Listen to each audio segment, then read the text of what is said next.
Latest news updates देखने के लिए आम आदमी चैनल को सब्सक्राइब करने के बाद घंटी का बटन दबाना ना भूलें। आपको वीडियो कैसा लगा ये कमेंट में हमें जरूर बताएं। आप मतलब जो वहां पर आर्मी कमांडर्स हैं, जो सेनाओं के अध्यक्ष हैं, एक सीडीएस साहब बैठे हुए हैं, आप उनको बता रहे हैं। थोड़ा दुख लगता है। मुझे लगता है मुझे तो 1% हिम्मत नहीं है मेरी यार कि मैं वॉरफेयर के बारे में सलाह दूं। और मुझे लगता है आप लोगों से बहुत ज्यादा पढ़ के बैठा होऊंगा मैं, ठीक है। एक एज अ सिविलियन मुझे जितना पता है, मुझे लगता है बहुत ज्यादा मैंने मालूमात कर ली है चीजों की। तो कम से कम तो इतना है कि अपना कम से कम आप दरवाजे बंद रखें ना रखें, खिड़की बंद रखें ना रखें, हरामखोरों मुंह तो बंद रखें अपना। यह है ग्रैंड मास्टर शिफूजी शौर्य जो अपनी नई वीडियो लेकर आए हैं। इस वीडियो में शिफूजी चीन के मुद्दे पर बात कर रहे हैं। शिफूजी उन लोगों पर बरस रहे हैं जो सेना के काम में इंटरफेयर करते हैं। शिफूजी अपने वीडियो में आगे बिना नाम लिए मीडिया पर बरसते हुए कहते हैं, कुछ लोगों ने हवा उड़ा दी कि चाइना का कोई नहीं मरा हुआ है। अच्छा, हम कह रहे हैं और ये साले कई लोग हैं कि हमारे सूत्रों के अनुसार, पहली बात तो तुम्हारे सूत्र मिल जाए ना कहीं, फिर हम बताते हैं। दूसरी चीज, अगर तुम्हारे सूत्र है, ये सूत्र कैसा है भी कि तुम्हारे पास सूत्र पहुंच सकता है, हमारे पास सूत्र नहीं पहुंच सकता। कौन सा सूत्र है ये? अगर आपके सूत्र है तो हमारे भी सूत्र होंगे ना थोड़े बहुत, क्योंकि सूत्र तो तुम भी डिस्क्लोज नहीं कर रहे, हम भी नहीं कर रहे हैं। तो सूत्र के हिसाब से अगर बात करते हैं तो हमारे सूत्र के हिसाब से बहुत क्लियर है। शिफूजी आगे बताते हैं कि जो लोग कह रहे हैं चीन का कोई सैनिक नहीं मरा, वो झूठ बोल रहे हैं। चीन के भी सैनिक मरे हैं। शिफूजी आगे अपील करते हुए कहते हैं कि प्लीज अफवाहें ना फैलाइए, इससे सेना का हौसला कमजोर पड़ता है। 12 बार उनका हेलीकॉप्टर, उनके चॉपर आए हैं उठाने के लिए डेड बॉडीज, है ना।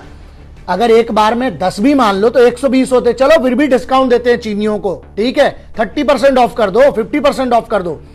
जब यहां पर बिहार रेजिमेंट के जब सीओ साहब मारे गए हैं, उसके बाद तुम्हें पता है क्या किया है घातक प्लाटून्स ने? क्या किया है? उनका टेंट आग किसने लगाई है? वो चलिए बहुत सारी चीजें। पहली बात तो ये कि मैं आपको एक बहुत बड़ी, मैं हाथ जोड़ के ये कह रहा हूं कि यार देश के तौर पर अफवाहें ना फैलाएं, फौज का मोराल ना गिराएं। शिफूजी आगे अपने वीडियो में कहते हैं कि सिर्फ टिकटॉक बैन होने से काम नहीं चलेगा, हम नागरिकों को भी जिम्मेदारी उठानी पड़ेगी। सिर्फ टिकटॉक बैन हो गया वो मैटर नहीं करता। हमें क्या सिर्फ टिकटॉक बैन करके हम जंग जीत लेंगे? हो गया, सरकार ने बहुत बड़ा काम किया। आपको पता है 59 जो एप्लीकेशंस गई है, this was one of the biggest thing which was pending from a very long time. बहुत अच्छा हुआ। अब यहां पर कंसर्न क्या आता है, हम नागरिक के तौर पर क्या कर सकते हैं, हम ये देखें। बहुत सारे लोग पूछते हैं कि सर हमें ऐसा क्या करना चाहिए देश के लिए। अरे यार, कम से कम इतने काबिल इंसान बन जाओ ना, ऐसे देशभक्त बनो कि जब फौजी तुम्हारे लिए ना शांति से अपनी जान दे सके, जो तुम्हारे लिए गोली खाने खड़ा है वहां पर छाती पे अपनी। शिफूजी कहते हैं कि जब तक सेना का आधिकारिक बयान या सरकार का आधिकारिक बयान ना आए, तब तक सब चीजों को फेक मानिए। दूसरा, आप लोग जितने लोग इस वीडियो को देख रहे हैं, एक बात बहुत ध्यान रखें, जब तक सरकार और उसमें भी उसका संबंधित विभाग, संबंधित मंत्रालय, अगर रक्षा मंत्रालय से संबंधित है तो रक्षा मंत्रालय, अगर फॉरेन अफेयर्स की बात कर रहे हैं, एक्सटर्नल अफेयर्स की बात कर रहे हैं, जब तक उनके मंत्रालय से जानकारी नहीं आती है, बाकी हर चीज फेक मानिए। ये व्हाट्सएप पे आप गलत चीजें पढ़ते फिर आप फॉरवर्ड करते हैं, मत करिए, क्राइम है। एक शिफूजी बताते हैं कि कैसे हमारे एक एक सैनिक ने 12 चीनी सैनिकों को मारा। साथ ही शिफूजी उन लोगों पर भी बरसते हैं जो सेना को बदनाम करते हैं। एक सिख बच्चे ने 12 रगड़ के मारे हैं। एक सिख की बात कर रहा हूं मैं। ऐसे कितने हमारे बंदे हैं। और मैं कह रहा हूं ये बात, तुम्हारे सूत्र हैं ना तो हमारे भी। और सुन लो बे, मैं कह रहा हूं 43 ठीक है, सरकार बोल रही है, और वो चाइना कभी नहीं बताएगा। उनका मेथड ऑफ डिसीट एक रूल होता है उनका, आज से नहीं। जो उनके वॉरफेयर, जो उनके बाप है ना, जो राजा लोग लड़ते थे तब से। एक बात क्लियर समझ लें आप, मैं कह रहा हूं 100 मरे, अब मेरे को गलत प्रूव करो। 100 मरे हैं, मतलब वाह, आप उनको ज्यादा हाईलाइट करते हैं, उन लोगों को जो फौज के बारे में गलत बोलता है। शिफूजी कहते हैं कि इस देश में ऐसे भी लोग हैं जो हर चीज की जिम्मेदारी सरकार पर डाल देते हैं और साथ ही हिंदू मुसलमान करने वालों को भी सीख देते हुए कहते हैं।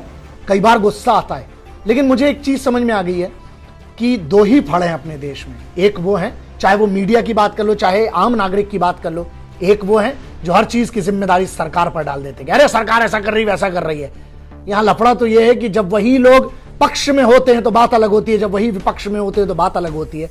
मैं एक ही चीज कहता हूं कि कोई कहता है कि हिंदू खतरे में है तो कोई कहता है कि मुसलमान खतरे में है।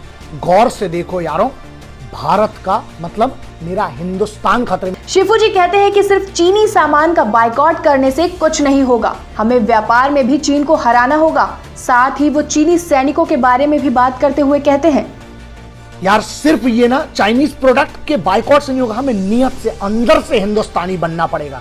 वहां हमें उनको उनके प्रोडक्ट्स में हराना पड़ेगा, जो उनकी क्वालिटी है प्रोडक्ट्स हमें उसमें हराना पड़ेगा, हमें उन्हें व्यापार में हराना पड़ेगा, हमें उनको जो उनकी आर्मी की ताकत जो वो दुनिया में बताते हैं हम लोग बहुत बेहतर है, मैं बताऊंगा, मैं उस पर पूरा एक वीडियो करूंगा। ये जो हंगामा मचा है ना कि आप चाइनीज आर्मी बहुत स्ट्रांग है, अबे कुछ नहीं है बे, चिंके पिंके दो कंटा मारेंगे। पता है हमारे इधर के जाट, हमारे इधर के राजपूत, हमारे इधर के गुरखा, हमारे इधर के मराठे एक रैप्टे में घुसड़ के धर देंगे। अपने वीडियो के आखिर में शिफू जी कहते हैं कि हमें बाहर वालों से नहीं, देश के अंदर वाले दुश्मनों से खतरा है। मेरे देश को बाहर की चुनौतियों से तकलीफ नहीं है, अंदर के चमन पता है ना। तो यार इकट्ठे हो जाओ और मिलकर कम से कम ऐसा वतन बनाते हैं हम कि जब चाइना नहीं दुनिया की कोई भी ताकत हो ना तो नजर उठाने के पहले पैंट में पेशाब कर दे कि दोस्त हिंदुस्तानी इकट्ठे होकर लड़ेंगे। तो इकट्ठे हो जाइए, जात धर्म पार्म ये सब छोड़ो दोस्त। अगर वतन ही नहीं रहेगा तो कहां तेरे मस्जिद और कहां मेरा मंदिर रहेगा। मिलकर रहिए। जय हिंद।